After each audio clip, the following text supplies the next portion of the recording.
So This Is Love by 4 Curious Dad on AO3. Episode 5, Chapter 4, I Am Not You. Bakugo was clearly annoyed. He felt stupid and couldn't handle these noisy idiots gathering around him, stuck in this tiny table of this coffee shop anymore. For today's meeting, one of Shitty was tired enough. And then he managed to come across Deku, Tape Arms, and Half and Half. What a great way to spend his weekend! But how did he endure the situation? To answer that question, maybe it's easier to go back to the moment he discovered, for eavesdropping on the other two pros, conversation by Sero and Todoroki.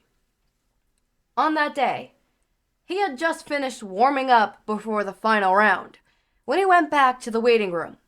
He found Midoriya was holding around the corner at the corridor. Midoriya also saw Bakugo. He quickly sent him a signal to be silent. Like hell, Bakugo would obey. He got closer to Midoriya, but then stopped behind him when he heard All Might's voice, and later Endeavor's. So he stayed there and listened to the whole conversation with Midoriya. After the pros finished their small chat, Bakugo immediately grabbed Midoriya's collar and pinned him to the wall. What do you want, nerd? Why are you sneaking around like that? A rat, huh? No, Kachan, listen, Huh? Midoriya tried to squirm away from Bakugo's grasp, when suddenly he turned around and saw, well, Sero and Todoroki. His gasp drew everyone's attention. Bakugo didn't give a shit about these two. He wanted to know what Deku was planning, snooping around and listening to others' conversation, especially the number 1 and number 2 hero. But this nerd and his stupid gas just crashed all of his intentions. Midoriya, Bakugo, what are you doing here? Sero quickly moved away from Todoroki and hid his arms behind his back. Well, we just talked to each other, but, well, yeah.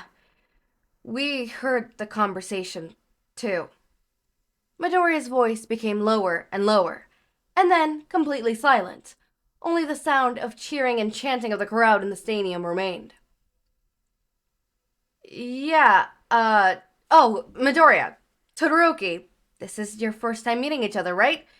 Midoriya, this is Todoroki Shoto, and, yeah, he is Midoriya Izuku. Nice to meet you. You have a good performance out there. Todoroki nodded towards Midoriya as a hello. Nice to meet you, Todoroki. I'm sorry. We didn't mean to overhear your dad's conversation. Yes, I know you're his son because, well, your name. It's just, I have just finished talking with All Might before your dad came, so, I don't know. Yeah, I'm sorry. Midoriya didn't know what to do or say. He stuttered, scratching his hair and then pulling his hands down. But then he touched his hair again. There's no need for you to say sorry, Midoriya. If that old man wants to have a private conversation, he should find another place instead of publicly and shouting. Todoroki said. Sero was so embarrassed that his eyes were glued to the floor because of his flirt move being caught, and by no other than the nerd who was overanalyzing and the angry walking dynamite. He didn't know if these two could keep, this privately between them or not, especially Midoriya. Right now, his feelings for Todoroki were so strong that he felt like he could tolerate anything, even being teased by 1A class. But that didn't mean he wanted it to happen. Meanwhile, Midoriya was observing Todoroki. There was something about the boy that made him believe he was heartbroken. Of course, being treated like a tool by their own parent was a valid reason to be sad, but Todoroki didn't show anything clear on the outside. He was quietly looking at Midoriya and Bakugo with a cold expression. And yet, Midoriya was able to sense something. He dared to guess that he could understand, to some extent, Todoroki's desperate of wanting to be free from the invisible chains of an unavoidable fate, just like Midoriya used to be in his past, suffering from being quirkless. Right now, Todoroki was struggling in the dark of All Might's shadow and in the force of Endeavor's obsession. Todoroki, if I could say something, I don't think you should pay attention to what he said. Yeah, Sero said so. But Midoriya, don't you think you have something to tell me other than that? His cold expression became fiercer. The air around them somehow became colder. What do you mean? The way you fight. Your classmate said that too. And you even talked to All Might alone? Just tell us. Are you his love child? I shouldn't have given them that fancy royal theme manga. How could he even make up that conclusion? Sero dropped his jaw in surprise. And if that was true, well, damn. No, I promise, and sure, no, I don't. I'm not his child or anything, but yeah, I do somehow relate to him, but not blood related or anything like that. So you're saying that you have some connection to him?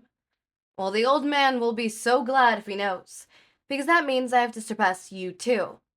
He would be delighted if I win over you. Then Todoroki told his past to the boys, about his parents' marriage, about him being his father's perfect creation between two compressing type of quirks, about his hero dream. At first, he just wanted to share this only with Sero, since he trusted him the most. However, in just a short moment of meeting Midoriya and Bakugo, he felt the need to tell them about his past, about why he had to try so hard. He felt that old eagerness to win that Endeavor had trained him. Whatever it was, or whoever was related to All Might, he had to surpass it. It had become his contractional reaction, even though he chose to abandon the hero's path months ago. The more Todoroki's past was revealed, the more Sero became furious. He somehow imagined a hard childhood that Todoroki had, but the real story was horrible. He was just as a vulnerable boy who did nothing but simply fulfill his part to be a good son for his father. Sero felt a stronger desire to become the person who this boy can trust. And even more, he wanted to help rebuild Todoroki's dream of becoming a hero. Forget his bickering with Midoriya. Bakugo listened to Todoroki's story with a heavy expression. He knew that being born in a hero family would bring a lot of advantages for the kid. Just take Tenya Ida's family as an example. Occasionally, he felt a bit jealous of them. But only now could he understand the dark side of the prehistoric hero family. It felt different. They were in the same world, used to having the same goals, but it sounded so strange. If I had attended UA, we would have faced each other, sooner or later, and I would win every fight, without using fire. That would be the best act of humiliation I could give him. But, Todoroki, it's your power, not his. All of it. They are yours. Midoriya replied. Besides, you still want to become a hero, right? It's not too late to transfer here. Well, whatever you want, we could practice together. But, of course, only if you want. I would love to help, but I would like to get to know you more. I think we all are. Todoroki was still in deep thought. Today there were two people who tried to remind him of being himself, abandoning Endeavor's ambition on his shoulder and following his dream. But was it truly easy like they said? He, being Todoroki Shoto, not a tool, using the full potential of his quirk, becoming a great hero for his own wish, not for anyone's expectations. I don't really have another note other than I don't think that the whole "it's your quirk" Todoroki as is from Midoriya is as impactful in this story as it is in obviously My Hero Academia main or some of the other ones that I've seen, right? Obviously if I would have to rate the most impactful moment of that, I think it would have to be one of these. It was a story where the moment of like "it's your quirk," right, happened, but Todoroki that shit didn't stick, right? And so later down the road, they were on a mission and somebody died. And Izuku lost it. Izuku, like, screamed at Todoroki. Not screamed, but, like, kind of, fought back with Todoroki, being like, this is what happens. This is what happens. Your selfishness, your desire to stick it to the man just got someone killed.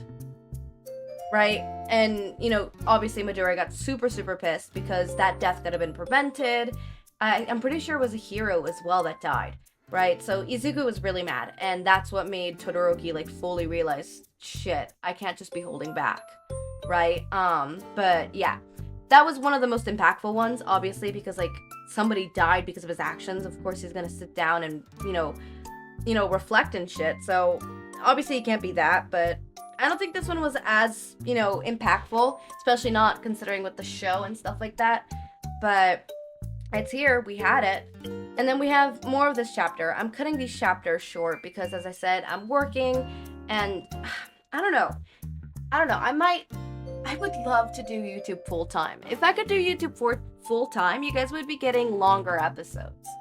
No, really. Like, if I could do YouTube full-time, you guys would be getting longer episodes. I'd probably do 4-6 series, right? Or maybe not even just longer episodes. I would do 6 series at a time. I would love to do that. I'm trying to slowly build my, what's it called? I'm trying to, add more series and stuff like that, but it's kind of hard. I'm sleepy, I'm tired every time I get from home, and I don't know if I could do 3 hours of recording, right? Of sitting here and recording, right? I don't know. If I didn't have the job I had right now, I would be like, okay, yeah, no. 6 hours of me sitting here recording is nothing compared to 6 hours at work. Like, I knew that beforehand, but it's like, dude, I kind of want to go back to just YouTube. I don't know. I'm trying to see if I could just, not have to work a 9 to 5. Obviously, I don't work a 9 to 5, but not work a regular job. I'm opening up commissions soon, art commissions and tarot card commissions. So that's something that I'm looking forward to, and hopefully I get some side money from that. And if that pays well, plus the YouTube thing, right? Like $500 a month, I'm set. Obviously, that's not a livable thing. Clearly, it's not. But with that extra money, I live with my parents, right? From there, I could build it up. But no, yeah, I don't know. Shit I'm looking at. I would love to do this full time. Yeah, so hit that subscribe button. That helps. I would love to do this full time. You would get more episodes from me. You would get a lot more things from me, right? If YouTube starts paying off more, right? Which, I mean, slowly we're getting there. I've noticed that I'm slowly earning more and more via YouTube, and the more that number increases, the more I'm gonna put more energy into this. I mean, like, if I'm earning the same amount that I would be earning at a regular job with, like, YouTube, of course I'm gonna quit my job and do YouTube fully. One is fun. One isn't. One, I think, is super fun. I really enjoy. The other is a pain in my ass. Obviously, I'm gonna choose this. Like, yeah, sure, will I be earning a bit more in a, minimum job, like a fucking job? Maybe. But I like doing YouTube more. I would love to do this full time. I would love to just, do this full time, please and thank you. I would appreciate that a lot, But, no, yeah. Anyways, as always, my raindrops, make sure to eat, sleep, drink water, take your meds. Have a wonderful day or night. Link to my Discord server and socials are down in the description. Subscribe to see more of my content, and thank you so much for watching.